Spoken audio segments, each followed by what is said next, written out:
Peace, family. It's your boy Gerald. It is Wednesday, 17th June 2020. How is everybody doing? You know where I'm at. I'm in the midst of my garage. I'm starting the process of packing all my stuff up. I got stuff all over the place. Yeah, I know. Looks like a human tornado. I got it. I know. Who really likes to move? Yes, we're optimistic of what change is going to be on the other side of the sacrifice of giving time and effort to go through what you have deemed historically of value. So it's a little bit after 8 o'clock. I'm out here. I got my coffee. You know I got my coffee. Got my coffee right there. You know, I got my little happy sticks right there. And I'm sitting down and I'm processing how I'm going to navigate today, because today I'm getting it all done. But you know, I can't negate the fact that these last couple days have been kind of draining. Good news, the Jeep is on its way to California now. They picked it up actually early Monday, put it on a big old truck to send it to pick up, to drop it off in Richmond, so the actual carrier that's going to carry it across the United States, it could do its thing. So I'm assuming right now my Jeep should be Oklahoma, possibly, maybe, I don't know. Got 7 days to get to Long Beach, and then once it gets to Long Beach, I pay my fee, my booking fee for it, and it'll be waiting on me on the island. I know. I've had a lot of people ask me, well, how do you feel, Gerald? You are going to Hawaii. How's that feel? And let me rationalize this as best I can. I am extremely grateful for the opportunity,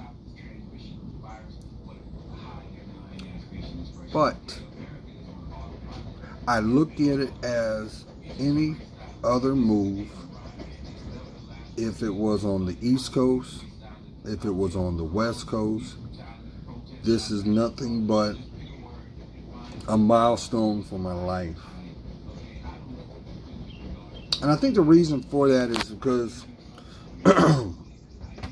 you get to a point in your life where things that had material value, you reassess that.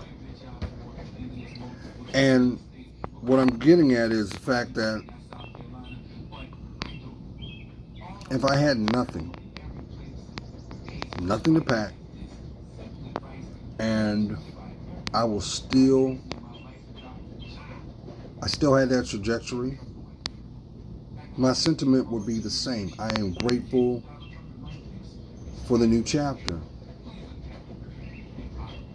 because I know that I cannot ignore the fact that this is divine intervention. This is something that was orchestrated by the Most High. So I see the responsibility of being prepared.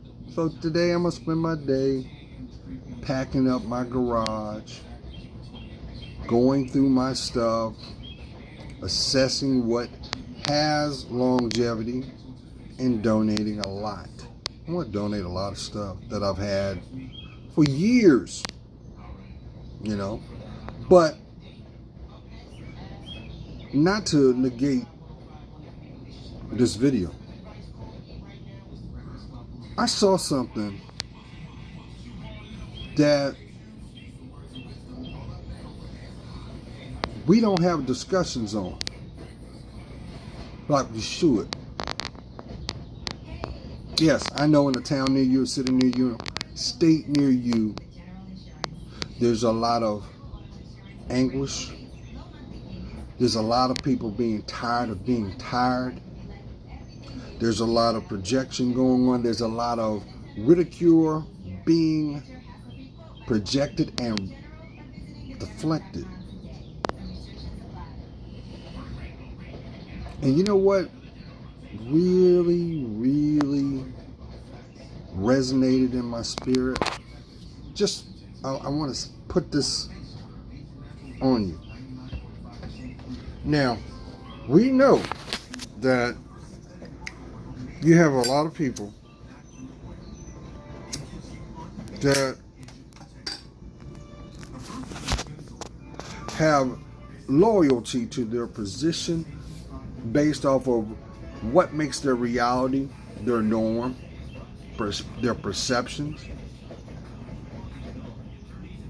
But I want to peel that onion, emotional onion back, and I wonder, all these people, what is the linchpin that they all have? The commonality of what gives them the energy to project what said positions that they have. Well, one is pain. Pain. Wounds that have never healed. The other side is, it ain't forgiveness. The other side is failure to acknowledge what hurts. Here's my point. You realize all these people out here, you can turn around and discuss valid points on whatever said discussion you may have, and they go back to a certain rhetoric because they refuse to acknowledge what is fact from what is propaganda, what has been put out there strategically for you to emotionally be impacted. But you know what you never hear? You don't see or hear accountability. For example, you got all these people that will say, for example, Karens. We use the term Karens out here, right? We use them. And we've seen illustrations of said women that feel empowered, that feel a certain call to act in bad light, right? And no matter how much you try to not go there, they feel empowered that they should. Has anybody ever considered possibly that the motivation in regards to that said behavior was because there was a rejection of a said moment in their life that reminds them of a pain that was never dealt with? Think about it. Queens, think about it. Think about when you've had said conversations with someone and you could have diffused it, but really the motivation behind the energy that you felt that you had to project or false empowerment was because of someone in your past. Someone that reminded you by behavior or features that you felt, I'm going to let my voice be heard at all costs. Now, let's not get this misconstrued. This is not to single you out, because this happens all the time from us guys. How many times you've had a feeling or don't even know the person, but you feel a certain kind of way because there's something in their behavioral pattern that automatically triggers a bias right off the gate. Don't know nothing about that person, but you feel empowered to say or do something that compromises your character. And it made me wonder about that. Because, truth be told, there's a lot of women that will never admit, because they're in mommy mode, that when they were younger, they dated whoever they dated, and because of economic, social acceptance, they had to make decisions that were unpopular to their heart. And that never went away. Never went away. And you see it more and more the older they get.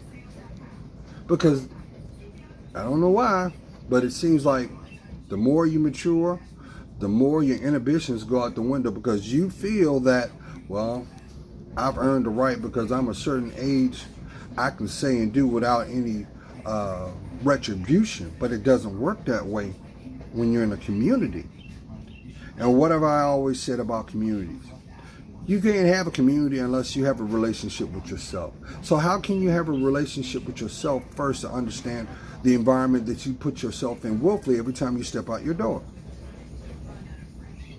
But yet we want to go back to, we want to sit at the table. We want to have a dialogue. I want to have an understanding. How many times do we have to say, contribute the same energy to someone that's not willing to receive it? I'll do one better. Kings. You keep saying, I want my queen to have a certain traits. Certain traits, right? She has to have certain characteristics. She has to have certain things going for her, right? But yet, instead of having a little restraint and not compromising by building yourself up, you being the best you settle.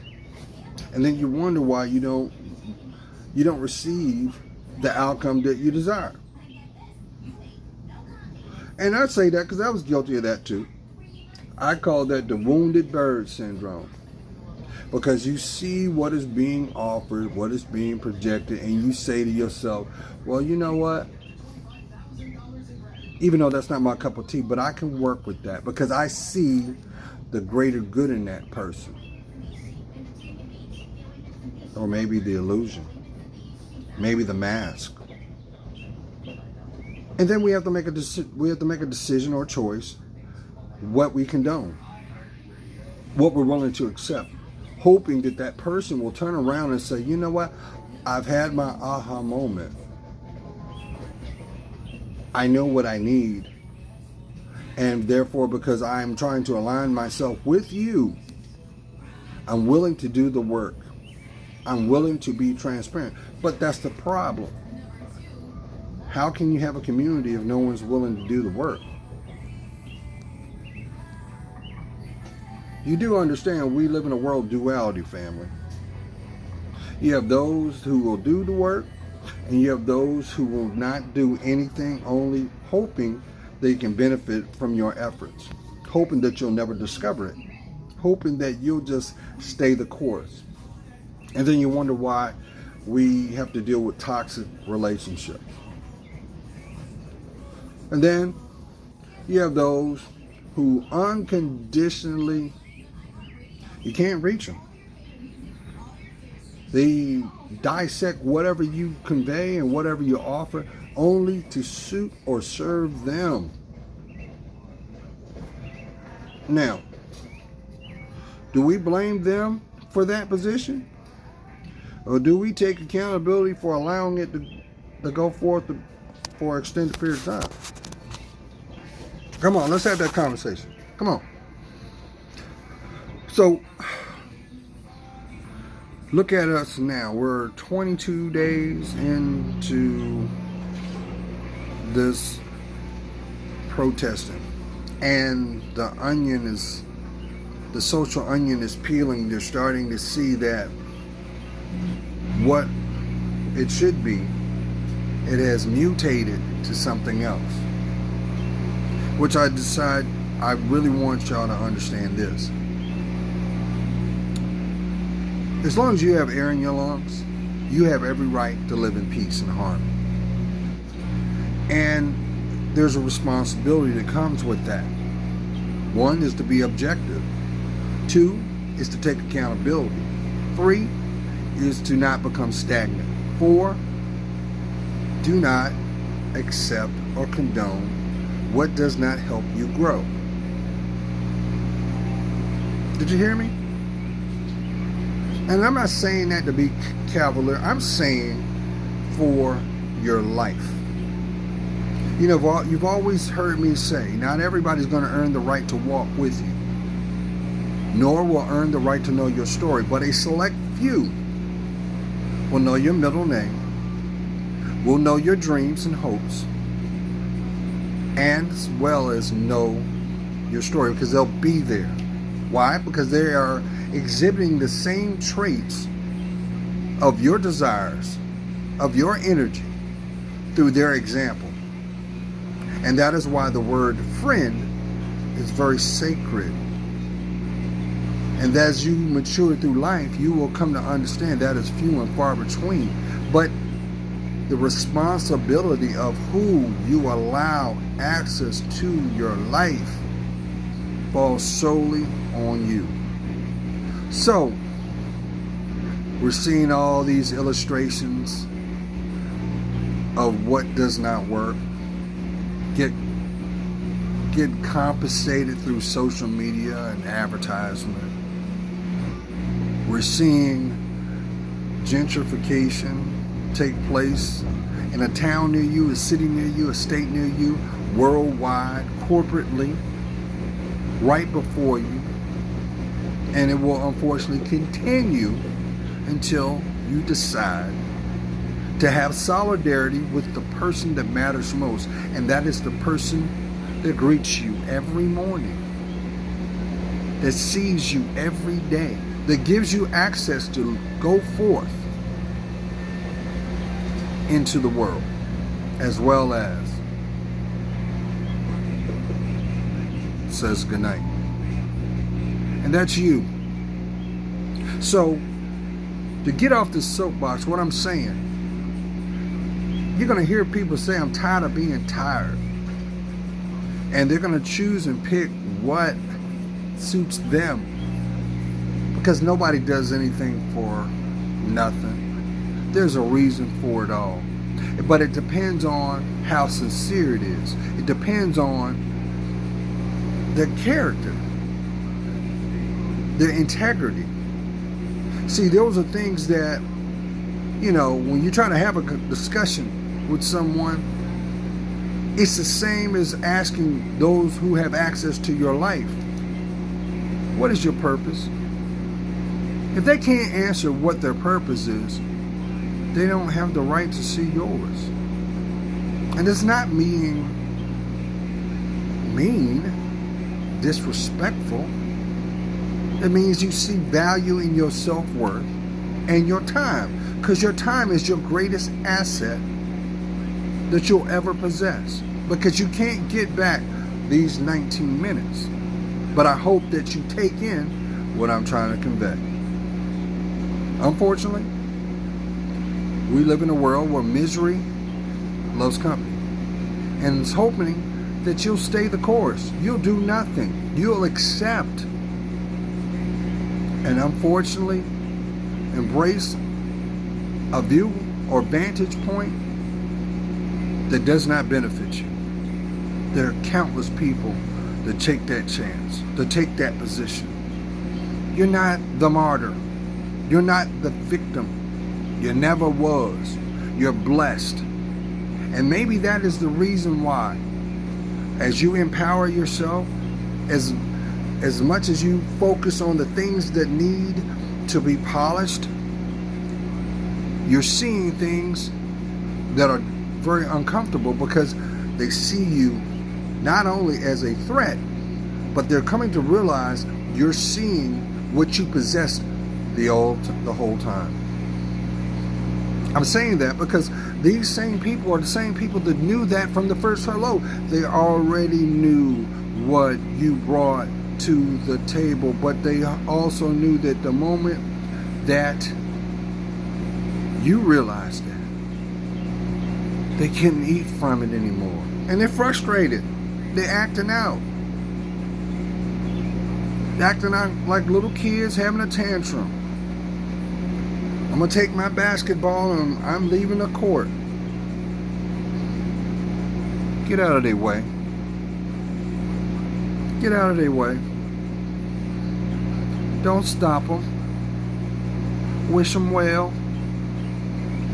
Because when it's all said and done, if you stay the course, you will have the best life ever. And guess what? When nobody's looking and when they're all alone, you're going to cross their mind. But they're going to be grateful they had an opportunity to know you. The real question is, do you know you? Because until you can answer, do you know who I am? Can you see and understand where you're headed? Will you understand the value of time as well as your beautiful self? Because you are beautiful. Let me tell you that. You are. You are loved. You realize how beautiful you are? So why are you going to allow to be in an environment that does not support that through their actions? This is not from a position of conceit. This is from a position of compassion. But we still have to do our work. And I hate to be a bearer of bad news, because I'm going to tell you what. We're still in this pandemic, right? We still have work we all have to do. And unfortunately, there is a demographic that looks just like you and does not look like you. They hope you do nothing. They hope that you will forget. They hope you will not hear your voice. You know why? Because it benefits them to do nothing. So, I look forward to my next chapter in my life. And I hope you afford me the opportunity to share it. If you're feeling what I'm saying, give me a thumbs up. If you think there's someone that needs to hear this video or all my videos, you know, I've got 1,000 strong. I can't believe that. God is good. But each one of them is made of love, made of support, made of truth. And I hope that you will take the time to share, but listen. And lastly, I love hearing from you. I don't know why y'all think that I don't, but I do. So if you have any questions or any concerns, put it in the inbox. Don't worry about your, even if it's personal, don't worry about it, because all comments do not hit the comment section publicly until I see them. And I know there are going to be plenty of people that will feel passionate to say discredit, or deflect, well, guess what? You're entitled to that, but guess what? It won't be on my page. It just won't. But I love you anyway, and I want the best you to be claimed. Why? That's right. You're blessed. So, if you excuse me, fam, I got a bunch of boxes I gotta pack today, and I'm going to do that. And I look forward to hearing from you. Don't be afraid. Reach out. Love you. Bye.